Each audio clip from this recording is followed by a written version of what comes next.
Estamos en comunicación telefónica, le vamos a dar la palabra a propósito de los datos de la inflación de octubre, datos que se dieron a conocer hoy, que los dio a conocer el CREVA, por eso estábamos y estamos con el economista Gonzalo Semilla. ¿Cómo estás, Gonzalo? Buen día. Lo perdimos a Gonzalo, bueno, y lo recuperamos. Ya vamos a estar hablando con el director del CREVA. El CREVA es el Centro Regional de Estudios Económicos de Bahía Blanca, Argentina. Gonzalo, ¿nos escuchás ahora? Sí, ahora te escucho. Ahora sí. Vamos. Bueno, se dieron a conocer estos datos. ¿Qué dicen los datos de octubre? Bueno, básicamente hay una desaceleración. Digamos, lo más importante es que octubre, podríamos decir que aflojó, entre comillas, un poco en función de los 2 meses anteriores que estábamos entre el 10 y el 11%, 11,5%. Básicamente lo que nos arroja es un aumento, inflación sigue habiendo, esa no es la buena noticia, fue del 8,1%, pero bueno, hay una desaceleración de un poco más de 3 puntos porcentuales. Es como que digamos, no es un buen dato, claramente, viniendo del 10, del 11, del 8, es muy alto, pero es verdad que ha sido un mes un poquito más tranquilo que los 2 anteriores. Y básicamente lo que tenemos es arriba del 110% acumulado, y la interanual, que es de octubre a octubre, estamos en 131%. Y respecto a los capítulos, de los 9 que nosotros medimos, hay 6 capítulos que dieron por encima del 8,1. Ahí destacamos básicamente educación, prepagas y cursos extracurriculares con el 11,4, equipamiento y funcionamiento con el 11,1%, ahí hay mucho lo que es artículos de iluminación, descartables, de ferretería, básicamente, y después ya vamos a bienes y servicios, que está en esa magnitud.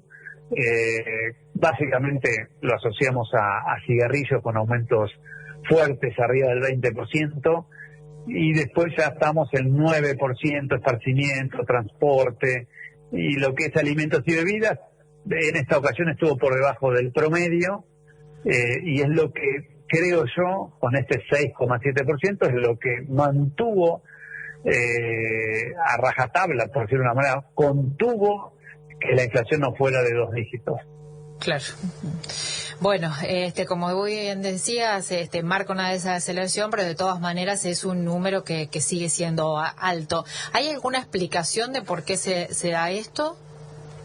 Mirá, en definitiva, lo que nosotros vemos es que después de la devaluación de agosto, como se dio en la última quincena de agosto, eso hizo aumentar a 2 dígitos la inflación de agosto, pero la mayor carga o el arrastre de esa devaluación se la llevó prácticamente entera septiembre, que fue que nos dio una inflación más alta. Y la otra cuestión que visualizamos es que en general, cuando hay un proceso de devaluación, no suele suceder que es el 100% o digamos la totalidad de la devaluación se vaya a precios de manera instantánea. Suele ocurrir que del primer al tercer o cuarto mes siguiente a la devaluación se van, digamos, incorporando esos aumentos a los precios. En este caso fue un calco, y que lo vivimos todos, no es casi necesario que yo se los diga a ustedes. Prácticamente en el transcurso de un mes y medio, ese 22% de variación de tipo de cambio se trasladó de manera completa a todos los precios de la economía. Obviamente han habido aumentos superiores, pero en general se trasladó automáticamente, y octubre no sucedió, a pesar de que ha habido variaciones en el tipo de cambio no oficial, en el blue, no sucedió de manera integral. De todas formas estamos hablando de un 8, estamos hablando de un 12% en bienes y servicios, estamos hablando de un 9, de un 10.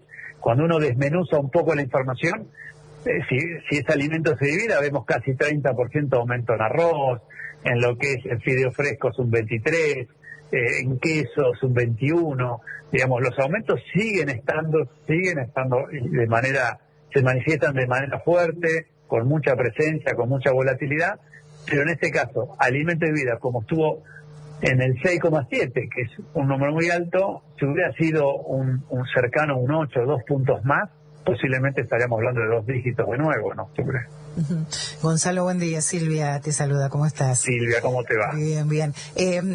Por allí, meses atrás también se especulaba con la alternativa de, en la medida en que vamos avanzando con el proceso electoral, pasando las PASO, pasando las elecciones generales y viendo allí un poco la decantación también de candidatos y lo que iba a pasar, tal vez esto haya hecho que disminuyera un poquito esta aceleración en el aumento de los precios, ¿o no está influyendo mucho la cuestión política aquí? Bueno, siempre, yo te diría que siempre influye. De alguna u otra manera, siempre influye porque es la que genera expectativas, buenas o malas. Lo que es concreto que previo a las elecciones, las expectativas no eran positivas porque había altas probabilidades que lidere Milei y con el plan que ellos presentaban, que su partido presentaba. Como no ocurrió, las expectativas se moderaron un poco, porque quedó Massa como primer candidato y con grandes chances de ganar. De todas formas, cuando Milei se asocia, por decirlo de una manera, con la tercer fuerza, las expectativas también bajaron un poco, porque el mercado está estimando que va a ser más moderado por la incorporación de Juntos por el Cambio. Juntos por el Cambio nunca habló de dolarización, ni de motosierra, ni de privatizar vaca muerta, ni mercado de órganos, ni todo lo demás. Entonces, al incorporarse esa parte del partido, se modera un poco ese discurso y las expectativas bajan, incluso el mercado casi que en principio los empardaba. Bueno, ya sabemos cómo es la política de Massa. Posiblemente Milei entonces ya no habla de liberar el cepo, de dolarización, sino va a ser más moderado. Y esto puede ser que también influya en lo que son los precios. Pero de todas formas no hay calma, no podemos hablar de calma, claro, tampoco estamos hablando de que a nosotros nos dio 11,5, estamos hablando de un 4, que sí, bueno, hubo una fuerte desaceleración, un anclaje de un montón de cuestiones políticas y económicas. No, descendió un poco más de 3 puntos. El tema es, bueno, ¿qué pasa en noviembre? Porque tenemos el balotaje ahora y digamos, las expectativas, ¿cuál era? Bajaron fuertemente las expectativas de gran salto de variación de tipo de cambio, pero no significa que si hoy estamos en 350 pesos el oficial, en diciembre o a fin de diciembre se mantenga 350. El mercado está pensando arriba de 600 pesos, cuando en general pensaba arriba de 800. Entonces hay una caída en las expectativas, pero de todas formas el mercado apuesta a una devaluación. Ahora Massa en los medios está diciendo que hay un acuerdo con el fondo y que en diciembre también se va a respetar. Bueno, vamos a ver, porque ¿cuál es la cuestión? Que la inflación sigue avanzando. Hoy si cerráramos, a un 8, yo estoy pensando, si tuviéramos un 8% en noviembre y en diciembre, estamos en 145% cerrando el año. Y mantener el tipo de cambio oficial en 350 sería parte de agosto, septiembre, octubre, noviembre y diciembre.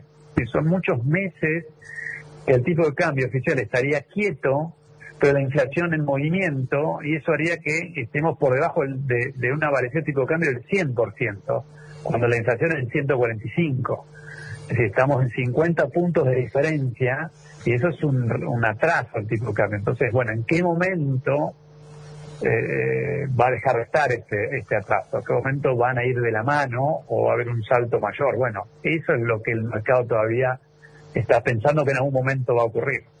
Bueno, esto que decías, el mercado apuesta a una devaluación. No es que apuesta, sino es hasta cuánto se puede sostener un tipo de cambio oficial en 350 desde el 12-13 de agosto hasta fin de año. Es muy forzado. Antes eran las micro devaluaciones que estábamos en el orden del 7, del 8, el 9%. El gobierno quiso, después de las PASO, adelantó esas devaluaciones mensuales, las adelantó y las hizo en un solo movimiento. Claro. Pero ya terminamos octubre y estamos cercanos al 10 de noviembre, por decirlo, por el fin de esta semana, y el tipo de cambio sigue igual. Dijeron que después del balotaje iba a seguir de la misma manera porque hay un acuerdo con el fondo por lo menos hasta mediados de noviembre o fines de noviembre. El tema es qué va a pasar después. ¿Cuál es ese acuerdo? ¿Se puede decir cuál es el acuerdo con el fondo respecto a ese tipo de cambio o depende de lo que suceda en el balotaje? Bueno, eso todavía no lo sabemos. Claro. Es verdad que cuando uno adelanta las cosas, el mercado se anticipa y toma sus propias decisiones. Hay veces que esa información ya está o se tiene que negociar con el fondo. Claro. Gonzalo, muchísimas gracias, como siempre, muy amable. No, por favor, un abrazo a todos ustedes, hasta la próxima. Era Gonzalo Semilla, economista, uno de los responsables de el CREVA, que dieron a conocer estos datos. El CREVA es el Centro Regional de Estudios Económicos de Bahía Blanca, en Argentina.